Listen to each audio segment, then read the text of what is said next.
Bienvenue sur Parole de Grâce. C'est un programme qui vous est proposé par le blog Pour couple chrétien, mon couple, mes relations et qui vous est présenté aujourd'hui par Aïcha. Alors aujourd'hui, j'ai à cœur de vous partager une pépite de sagesse pour votre couple, une pépite de sagesse. Mon partage s'intitule « C'est par la sagesse qu'on construit une maison ». Amen. La Bible nous dit dans Proverbes au chapitre 24, verset 3, c'est la version Semeur, « C'est par la sagesse qu'on construit une maison ». Et par l'intelligence qu'on la rend solide. Je méditais ces derniers temps sur la sagesse et je réalise à quel point nous avons besoin de sagesse jour après jour. Amen. Nous avons besoin de sagesse pour bâtir nos foyers, pour bâtir nos vies, pour bâtir tout ce que le Seigneur nous amène à entreprendre jour après jour. Nous avons besoin de sagesse. Les femmes ont besoin de sagesse. Les hommes aussi ont besoin de sagesse. La Bible dit: une femme pleine de sagesse construit sa maison, mais celle qui est insensée la renverse de ses propres mains. Mais la Bible dit aussi, un homme sage est un homme fort, et celui qui a de la connaissance augmente sa force. Bien-aimés, Dieu nous appelle tous à acquérir la sagesse. Dieu nous appelle à devenir sages. Pourquoi? Parce que tout ce qui dure sur le long terme se construit par la sagesse. La sagesse nous permet de bâtir nos vies sur un fondement solide. Bien-aimés, si vous n'êtes pas sage, vous allez renverser votre maison, même si vous aimez votre conjoint. Si vous n'êtes pas sage, vous allez détruire ce que vous construisez malgré toute votre bonne volonté. Beaucoup de mariages sont détruits aujourd'hui à cause de l'ignorance et à cause du manque de sagesse. Amen. Et il faut savoir qu'il y a une sagesse selon les hommes et il y a la sagesse selon Dieu. Dans Job au chapitre 28, verset 28, la Bible dit puis il dit à l'homme, la crainte du Seigneur, voilà en quoi consiste la sagesse. S'éloigner du mal, voilà en quoi consiste l'intelligence. La sagesse, bien-aimé, en fait, c'est la mise en application de la connaissance qu'on a des choses ou des situations. Amen. Par exemple, si vous lisez une brochure qui vous parle des dégâts, par exemple de la cigarette, le fait de fumer produit le cancer des poumons, vous avez acquis de l'information, mais vous n'êtes pas encore sage. Vous avez de la sagesse si vous mettez en application cette information que vous avez reçue et décidez par exemple de ne pas fumer. Voilà. Amen. La sagesse, c'est la mise en application de l'information qu'on a par rapport à une situation. Et être sage selon Dieu, c'est prendre la décision de mettre en application ce que la parole de Dieu nous enseigne afin d'éviter des problèmes inutiles, des échecs gratuits dans la vie. Amen. Je donne un exemple pour une femme. Vous savez que l'ennemi rôde, que Satan rôde autour de nous, cherchant une opportunité pour détruire. Donc vous savez que l'ennemi rôde autour de votre foyer, cherchant une opportunité pour le détruire. Et vous savez aussi que l'ennemi saisit souvent l'occasion des offenses, de l'amertume, du manque de pardon pour détruire les relations. Donc si vous refusez de pardonner une offense à votre conjoint et que vous décidez de bouder votre mari, de vous refuser sexuellement à lui pendant 2 semaines, 1 mois, parce que vous êtes fâché et parce que vous boudez, vous êtes insensé. D'accord? Vous exposez votre mariage au dévoreur. Vous comprenez? On est insensé lorsqu'on sait ce qu'il est juste de faire dans une situation donnée et qu'on ne le fait pas. Amen. C'est quand on choisit, on fait le choix conscient. On sait ce que la Bible dit, mais on fait le choix de faire autre chose. Voilà. Chaque fois qu'on se comporte comme ça, on se comporte en insensé.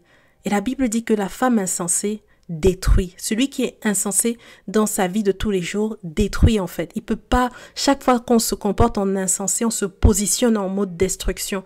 Par contre, chaque fois qu'on marche dans la sagesse, c'est-à-dire que on décide d'appliquer ce que Dieu nous dit, de révérer la parole de Dieu, d'honorer la parole de Dieu et d'obéir à cette parole, à ce moment-là, on se positionne en mode construction dans nos vies. Amen. Je donne un autre exemple pour un homme.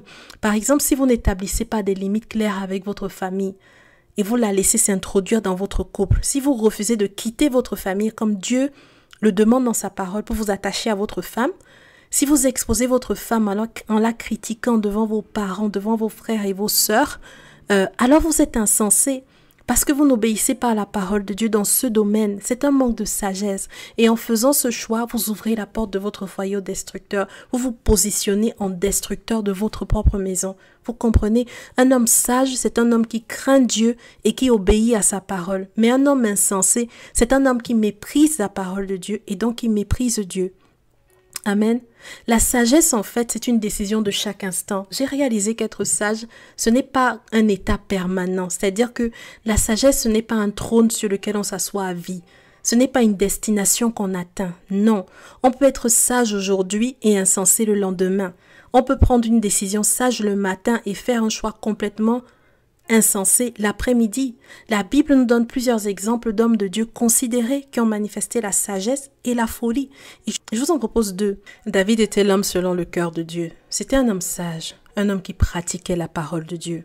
Mais à un moment donné de sa vie, il a fait un choix complètement insensé.